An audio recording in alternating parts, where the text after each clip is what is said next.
Chapter 11. Do not sit in the Shaykh's place. The Shaykh's sitting place or his prayer mat is not for the disciple, even if the Shaykh authorizes it. If the disciple happens to sit in the Shaykh's place unknowingly or without realizing, the error will not be held against him unless he repeats it.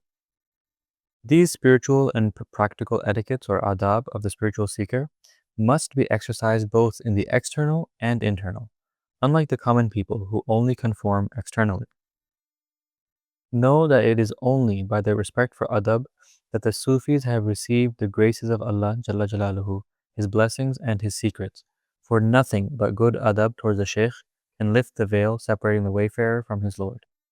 When the Shaykh gives some permission to the disciple, the latter must weigh it on the balance of the Islamic law or Sharia and probe his heart to see if the sun shines there.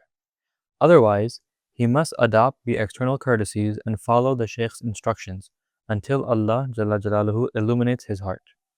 You will see the Shaykh test his disciples through trials. Even if he asks him to drink wine, the disciple must weigh this request on the balance of the Sharia and then close his eyes to see whether or not the light appears in his heart. It is in this way that by giving respect to adab, you will be elevated, dear disciple, to degrees that none can reach.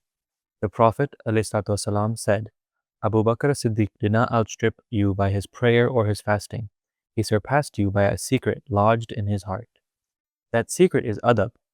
All our actions and all our words must guide us towards these etiquettes, for it is the fruit of acts of piety.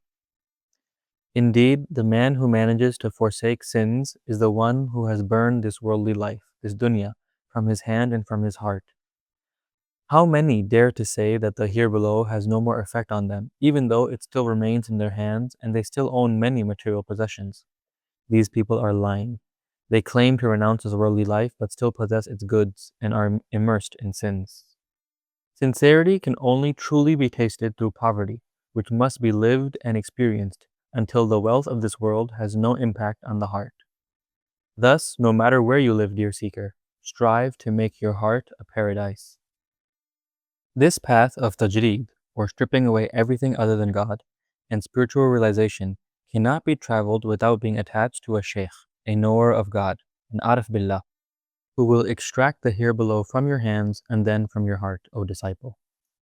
Do not let yourself be deceived by your lower self, your nafs, for you could donate all your belongings but still have the love of this world and what it contains deeply ingrained within you. This is a very serious disease whose reality is only known by the Arif. So beware, may Allah have mercy on you, and follow the path of the knowers, those who deliver you from the darkness of your ignorance and transport you to the light of knowledge. The Shaykh gives you access to all good through the light he has kindled within you, so that through it you can distance yourself from what is low and vile to access the presence of your Lord. And this is easy for Allah. He just has to say, Kun fayakun, be and it is. So take the path of adab and you will see the truth of this for yourself.